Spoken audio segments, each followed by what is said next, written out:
Magandang gabi, mga ka-inside the story PH.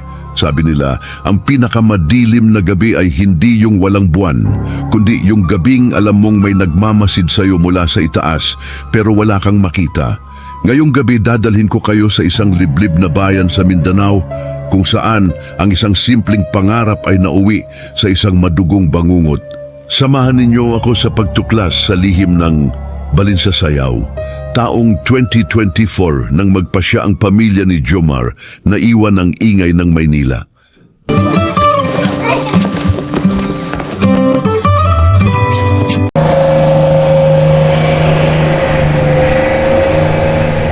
Namana nila ang isang malawak na lupain sa Misamis Occidental para kay Jomar, sa kanyang asawang si Elena, at sa kanilang 7 buwang sanggol na si Baby Ben. Ito na ang simula ng tahimik na buhay. Ang kanilang bahay ay isang tradisyonal na bahay kubo, yari sa kawayan at may bubong na yero.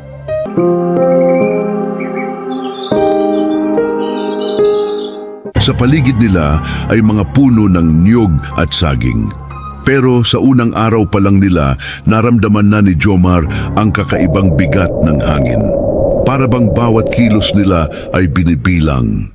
100 metro lang ang layo ng kanilang bahay sa tanging kapitbahay nila. Si Aling Marta, isang matandang babae na laging nakasuot ng itim na saya.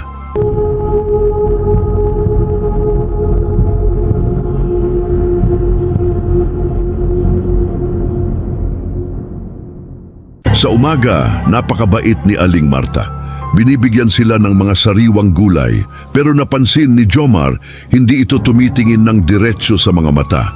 At ang mas nakakapagtaka, ang mga kamay nito ay laging may mga gasgas at ang mga kuko ay tila itim na itim sa dumi. Minsan, nagtanong si Jomar sa mga tagabayan sa palengke tungkol kay Aling Marta. Biglang tumahimik ang paligid. Isang matandang lalaki ang bumulong sa kanya. Huwag kayong masyadong magtitiwala sa nakikita nyo sa umaga, iho. Dahil sa baryong ito, ang mga ibon ay hindi lang lumilipad. Sila ay naghuhunos. 3 gabi ng kabilugan ng buwan. Biglang nagising si Jomar dahil sa iyak ni Baby Ben. Napakainit ng pakiramdam ng sanggol. Habang pinupunasan ni Elena ang bata, may narinig silang kakaiba sa bubungan. Isang mabigat na tunog ng yero na nayuyupi. At kasunod nito ay ang isang huni na tila pinaghalong tawa ng tao at hiyaw ng malaking ibon. Tik-tik, tik-tik, tik-tik. Pero alam ni Jomar ang mga kwento, kapag mahina ang tik-tik, ang aswang ay nasa malapit lang. Lakas loob na kinuha ni Jomar ang kanyang itak at flashlight. Paglabas niya, itinapat niya ang ilaw sa bubungan. Wala siyang nakita sa bubungan. Pero nang itapat niya ang ilaw sa puno ng balete, doon niya nakita ang 2 bilog na pulang mata.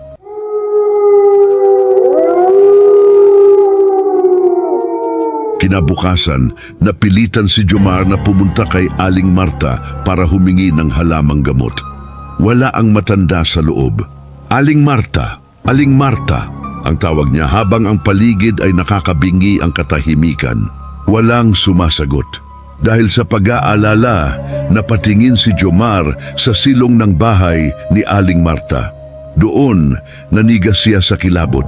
May mga nakasabit na balahibo ng ibon na kasing laki ng braso ng tao.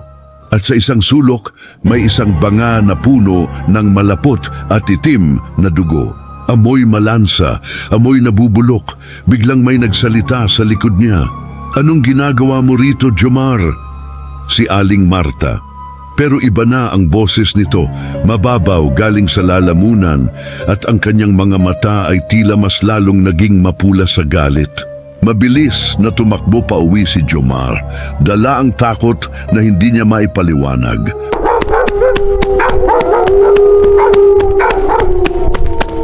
Hating gabi, walang kuryente dahil sa lakas ng hangin. Sila Jomar at Elena ay nakakulong sa loob ng kwarto, yakap-yakap ang kanilang anak. Biglang malakas na kalmot sa yero. Ang kalmot ay tila galing sa mahahaba at matatalim na kuko. Kasunod nito ang malakas na pagaspas ng mga pakpak.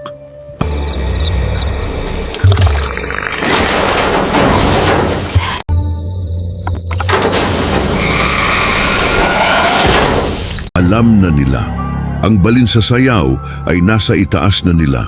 Biglang may dumaan na mahaba at maputlang dila sa siwang ng kanilang dingding na kawayan. Ang dila ay tila naghahanap, tila sinusukat ang distansya papunta sa kanilang anak. Inilabas ni Jomar ang asin at bawang na itinago niya. Isinaboy niya ito sa siwang ng dingding. Isang nakakanginig na tili ang narinig nila mula sa labas. Isang napakalakas at matinis na hiyaw ng halimaw. Hindi tumigil ang nilalang. Sinimulan nitong tuktukin ang bubong. Bang, bang, bang! Gusto nitong pumasok.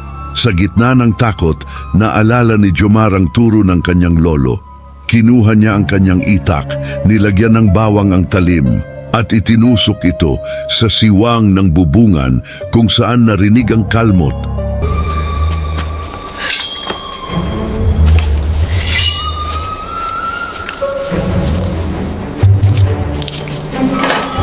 Isang malakas na lagabog ang narinig nila sa labas.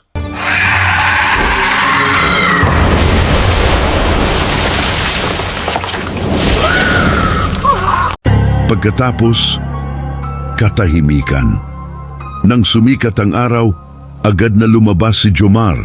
Sa ilalim ng kanilang bubungan, may nakita siyang mga patak ng maitim na dugo.